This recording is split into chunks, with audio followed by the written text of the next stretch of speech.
Greetings fans, hyperfans, and people just lost looking for videos of cats on YouTube. Oh, have I been waiting to do this review.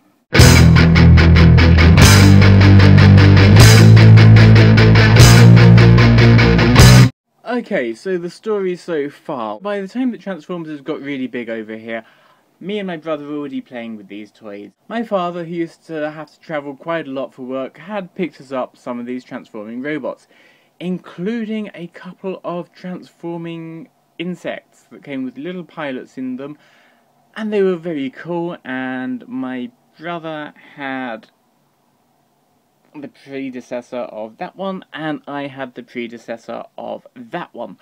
Though of course we'd fight, swap, etc. When I got back into Transformers, I really wanted a new set of Insecticons, but Hasbro had not got round to it. Of course, now they're doing them, but Fansproject came up trumps and came up with 3 absolutely smashing looking figures. For some reason they decided they were going to be ninjas, but okay, we'll let them get away with that. They also decided they were going to be really expensive, and at the time, and to be honest, even now, there is no way that I could possibly have afforded them. Cue Chinese companies who want to make money off of other people's designs. In a release schedule that was far slower than even Fansproject for getting these figures out, they released this guy, then this guy, and a whole 7 or 8 months later they finally got round to getting this guy out. And I've been waiting ever since for all 3 of them to be in my hand so I can do this review. Let us start by looking at this fly guy. Is known as Backfiery. Quite a meagre attempt at renaming him from his official Hasbro name of Kickback. He's actually the highest quality of these 3 KOs, and probably my favourite of the set. Now, since Starscream is refusing to come back as the size comparison until I get 300 subscribers, today's guest bot is Red Alert. Other uses of this mould being Counterpunch, Sideswipe, and Sunstreaker. If you have any of those bots on your toy shelf, you will know that this chap is rocking in at a good head and shoulders below this guy. I believe the original Fansproject version was even tinier than that, but I'm quite happy with my Insecticons being a little on the runty side. Being a Fansproject design, he has fantastic amounts of articulation. The head is on a ball joint. The arms have, underneath that shoulder, a ball joint with massive range there. Shoulder pad can actually be moved as and when you feel like it. The arms are on a double elbow, which is a ball joint at the bottom and a peg joint at the top. Hands are on a ball joint, although there's not a lot of movement in and out. No waist articulation. The wings are on ball joints, so you can pose those however you would like. The tops of the thighs are on very tight ball joints. He has a thigh swivel just under that little ball there, partly for transformation. He has a really good knee bend.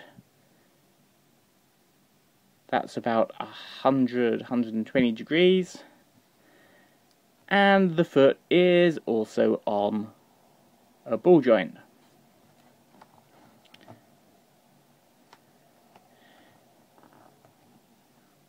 The in-story fiction for these guys gives them all different elements, so rather than a Decepticon symbol, he has little white flame decals there. Actually, most of the colouring on this guy is done in the plastic. There's a little bit of silver on the headband, the arms, little bits of silver on these mesh parts, but it's black plastic, grey plastic, purple plastic, grey, black, purple, and this really bright yellow section there. And if being a ninja in bright yellow didn't make him a narratard enough, if having a metallic headband wasn't making him enough of a narratard, he's also armed with kunai. 1, 2, 3, 4, 5, 6. A full complement, which are actually really sharp, and I've caught myself on those a lot. They do tend to fall out of his hands quite a lot. They can store on his legs on these little pegs. If I can get them to go on. This is nice and tight.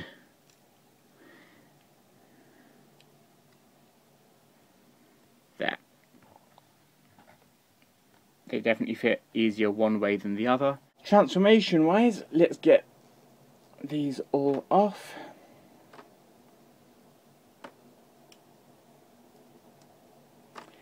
Actually, being a knockoff, the plastic quality on this feels pretty good. I keep talking about sort of Poundland or dollar store quality. It's above that. This is probably about the same quality of plastic that you got on the simplified Hasbro Beast Hunters. So let's see if I can remember how you transform him. We're going to move his arms all the way up and work his wings very carefully forwards. Now these were actually he's just lost a hand. These were actually misassembled when I got them. But if you have a look, there are these little arms on, just put together on 3mm C-clips. Just move up and press in at the front.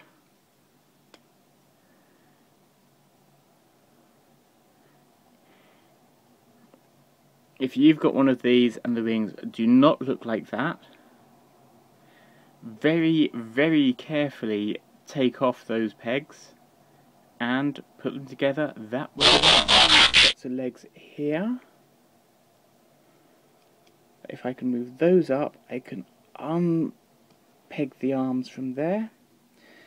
And this whole assembly is on a ball joint. The head is on a double hinge, and you just work it over the insect head. Let's just cover that face up, and it tabs in to the two holes on his shoulders, and we can just unfurl his antenna there. Unplug the two halves of the leg armour. You can see that the full front of the foot can bend round. Oh, I've done something wrong with the foot. Just going to spin that round and fold the toe in. If we split the crotch and bend there, same on the other side, move with a little bit of finagling his arms inside, at which point you should be able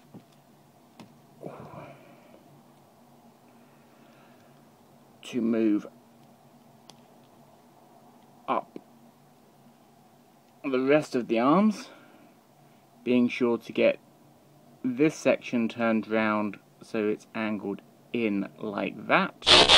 Okay, I'm gonna make sure I get a really good shot of there. You can see the hands are just sitting either side of that crotch plate, and at the back, just so you can see the way that these shoulder pieces go. That is not either easy nor fun. And with the KOs, the arms did just keep on popping off. But now that we've got those all in place, I'm just going to bend the legs back up on either side and lock them into place. Once I've got these lined up again.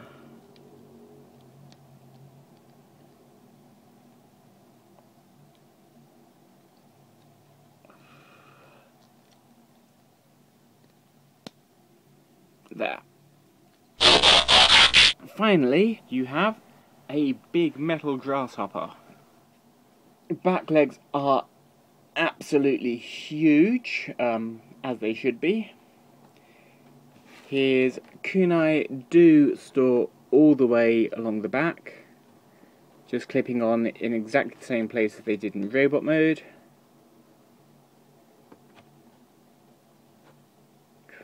Remembering that they only go on, well, one way round.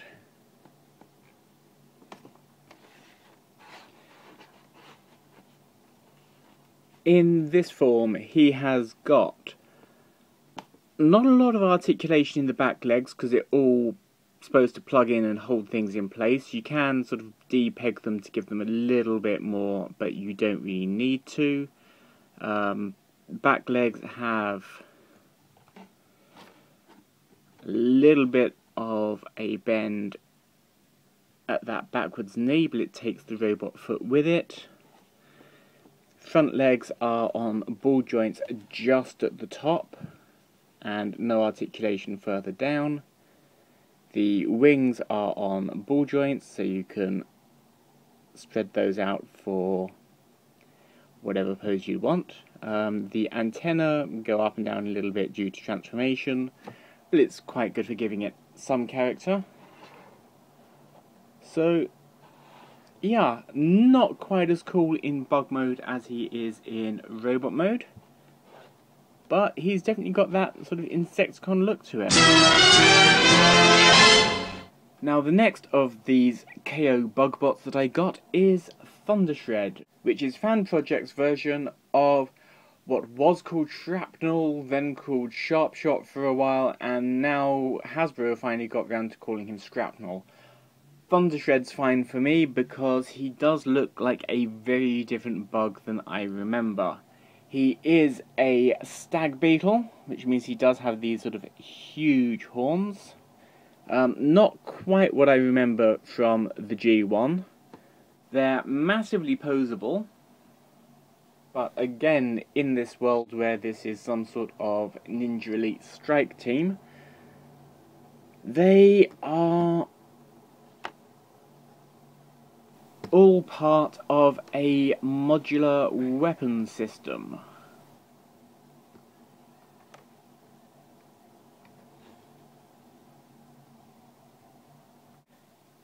Each of these is made up of very tight. These base clips, which not only go on the shoulder but can clip onto the female peg in his arms. These can separate out, as do the ones on the other side, giving you a collection of blades that he can just about wield independently, can be combined together in practically any combination that you want, depending on which anime you're working your way through at the time. So you can do a pretty good approximation of Renji Ibari's sword from Bleach. You can give him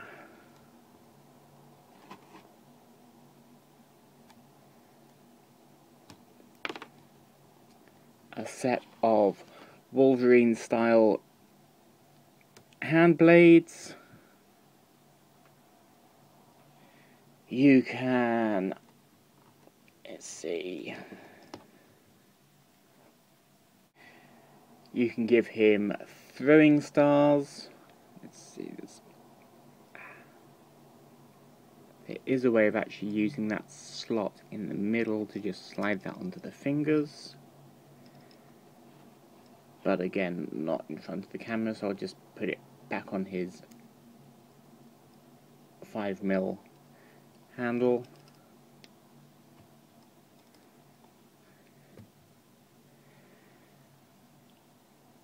So yeah, he's pretty much a weapons master with blades you can configure however you want. If you are going to be playing with the blades in different ways and still want to give him a slightly more G1-ish look, you can take those two legs and keep those up like his stag beetle horns. Let me take this all out of the way. Yeah. These little ratchet-shaped pieces do tend to come away from whichever half you're really not expecting them to.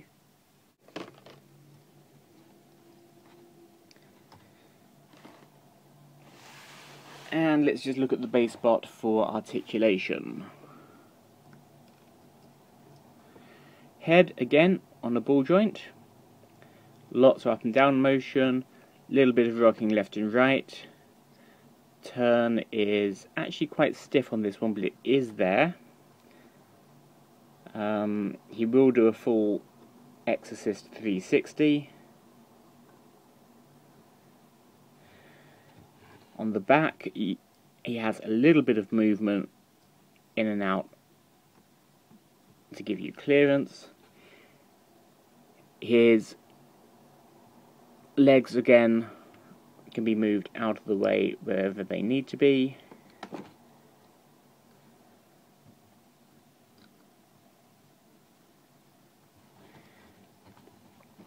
His arms are they're on a ball joint and a double hinge at the elbow,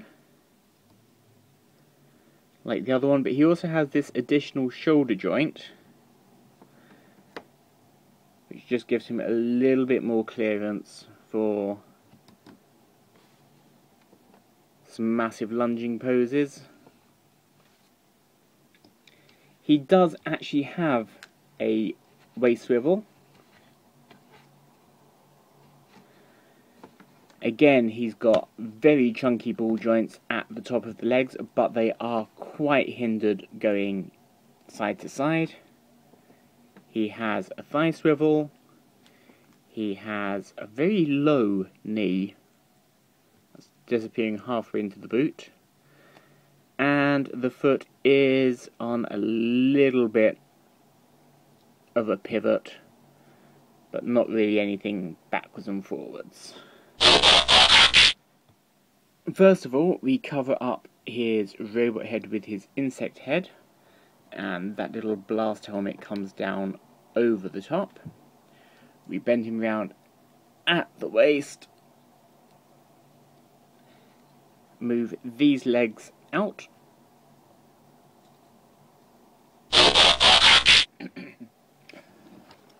oh, for fuck's sake.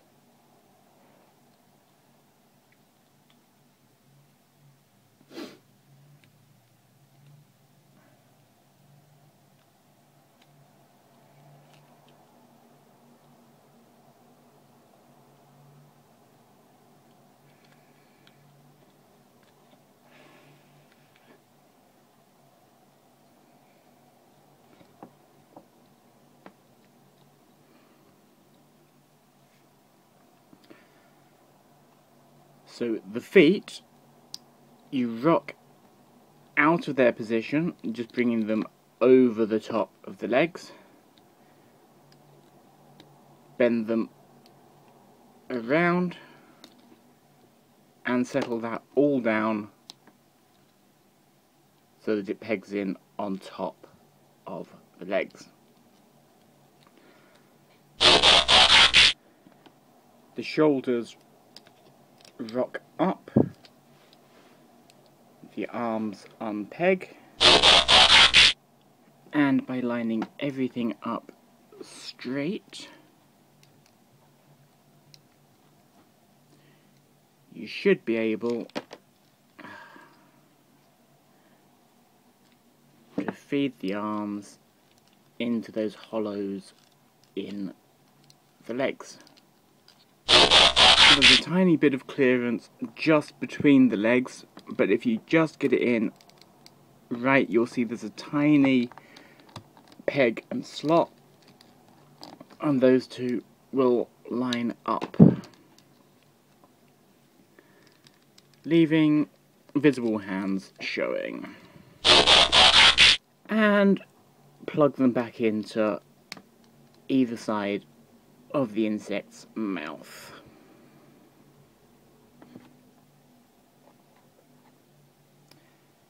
And now you have a nice bulky stag beetle. There's very little really insecty about the main body on this version. It's definitely Cybertronian and metallic, and losing that leg over and over again.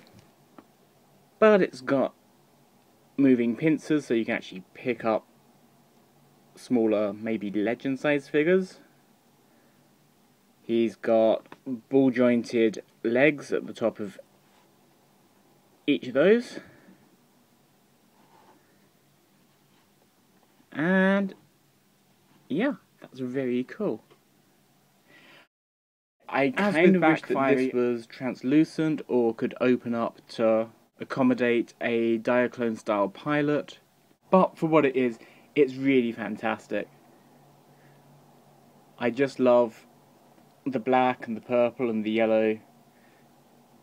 Wish that it was a little bit better made, but then again, it's what I get for waiting for the KO version. He's a decently chunky little figure. This is actually changed from the original character, and I have to say, with this one coming out several months after the previous two KOs, I have a feeling that the factory that made this thought, we have a captured audience, let's not bother with quality. He is, unfortunately, the worst of the three. Whereas you will have seen that Backfiery had arms that tended to fall off at a glance, and Thundershred's back legs really were not staying attached. I have not done anything to fix them. I wanted you to see what they're like exactly out of the box. However, with this chap, this leg here was near completely useless because the ball joint that it's on is attached to the leg by a very flimsy joint, and it would just not stay in place, so that has had super glue treatment. Also, the arms have had a little bit of super glue to tighten them, although under the weight of the metal chain they really aren't doing their job. I have to say I'm a little bit disappointed at having got this guy, but he did make up the set. The yellow on his chest is painted rather than a separate plastic piece, and the paint is not particularly well masked. I'm often disappointed at my own custom jobs for a very similar reason, but most of mine are actually still better than that. As a bot himself, he's very cool. He has the almost knight-like face which readers of the IDW series More Than Meets the Eye will have grown to love as the facial features of Sunstreaker's pet Insecticon Bob. He has a nice variety of weapons, including this real metal chain holding these scythes together. Actually, it's not just the scythes. On the back he has this sort of trident, which, if I can just detach it for a second, There we go. Becomes a pair of Psy, which again you can plug the chain to the bottom of and have him wield those however you want, really. Let's just de-weapon him.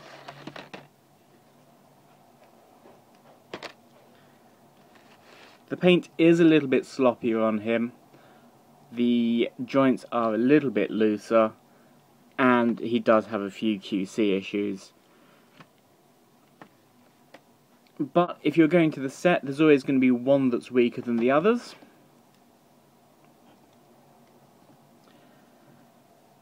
He has, again, head on a ball joint, whereas the others are on black ball joints. This one's on purple, so it's a little bit more obvious. His arms are on extended ball joints with a lot of double hinges on the shoulder plates so that you can get a good range of motion. Upper bicep swivel, single elbow, which is a ball joint. No articulation at the hands this time. He has a waist swivel. He has a very wide in-out leg motion, backwards and forwards, due to, again, a nice chunky ball joint. The side skirts will actually move out the way to accommodate that. He has a single pin joint for the knee, and the feet are on ball joints, but they don't give you a lot of left, right, and a little bit of forwards and backwards, mainly for transformation. Another problem with this one was that those heel spurs, which are actually set for to be different heights, came swapped round on the version that I got. It's very easy to fix it, and now with fingers crossed, let's get him transformed. Whereas all three of these Insecticons come with a nice double-sided full colour instruction sheet of varying usefulness, as well as the now obligatory collector's card, Stormbomb addendum to his instructions, a little hint when changing him from insect to robot, telling you to both push and pull his legs to extend them. This is because of a QC issue that's meant more than one person complaining that they've ripped their robot in two, trying to get him from one form to the other. I'm showing these robot to insect, so it's not such an issue, but I really do want to highlight that one before anybody parts with any money. If we straighten out his legs, moving all of his insect legs out, we fold each element of the skirt armour up, revealing the full mechanics of the legs. The two legs attach with offset pins. Let's see. And then just collapse down in, making a very solid body. The head, like the other ones, is just covered by that mask. Lift up the shoulder pads and spin them round before moving the entire arm. He has underneath the two little pegs, which go into holes on the underside of the robot mode of the arms,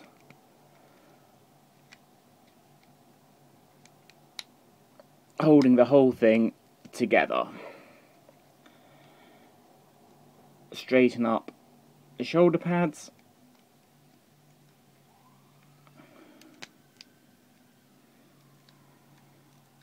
And you're almost done.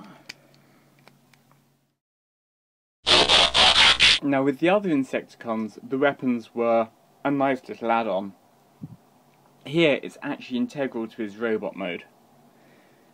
His scythes actually become his front legs just by plugging them back into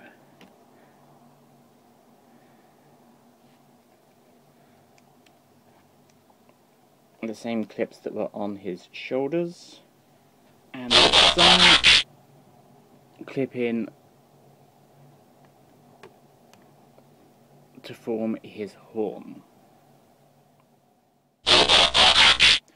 Stormbomb has a little bit more articulation than his brothers. Again, he has the ball joints at the top of each leg, but also he has a joint halfway down each one.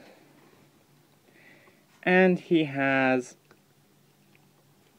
multiple hinges in that long proboscis of his. So here we have our Insecticon trio together in bug mode. We have Thundershred, Stormbomb, and Backfiery. They all look pretty good together. I mean, obviously there's a lot more purple on one and a lot more black on the other, and they're not quite as uniform as the G1 Insecticons, or indeed the new ones that Hasbro are doing, the little scout size ones. Which, if that's what you're collecting, it might be a better option for you if you think they're going to get round to doing kickback. Now, for size comparison, let me just pull in Red Alert again. That's a pretty standard deluxe size car vehicle. So, Stormbomb is about the same mass, obviously a lot longer because of his proboscis lance thing.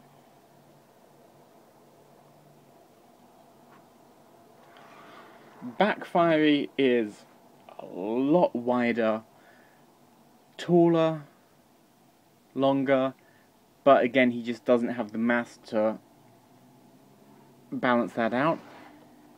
However, if I bring in Thundershred, he's really chunky compared to that.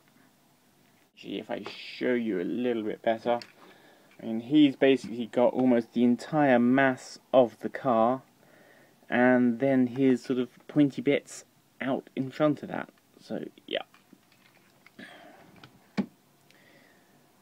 So yeah, I do think that even though they're a little short in robot mode, these definitely count as deluxe sizes.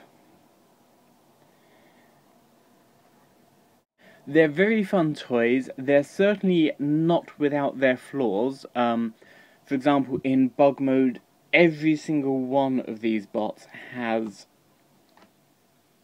their robot hands showing.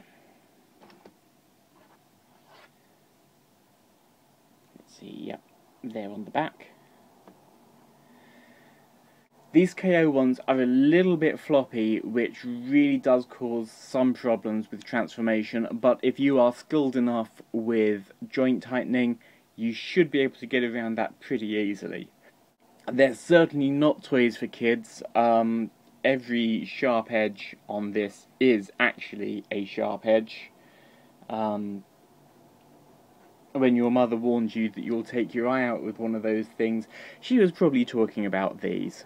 Personally, I'm just very happy to get these Insecticons for my toy shelf. They press all my G1 nostalgia buttons, and they've got some really nice intricate bits of engineering. I do wish that they had a few more details to them. I might have a look at the repro labels or NS sticker sets for them. But as soon as I finish this video, they're going back into bot mode and in amongst my Decepticons. If you have memories of a G1 toy that you'd like someone to bring back to plastic, leave a comment below. If you liked this video and want to encourage me to make more, hit the like button. If you want to see Starscream come back as the size comparison model, hit subscribe, and I'll see you on the next review. And until then, remember, if you're keeping them in package, you're not a toy collector, you're a box collector. Till next time.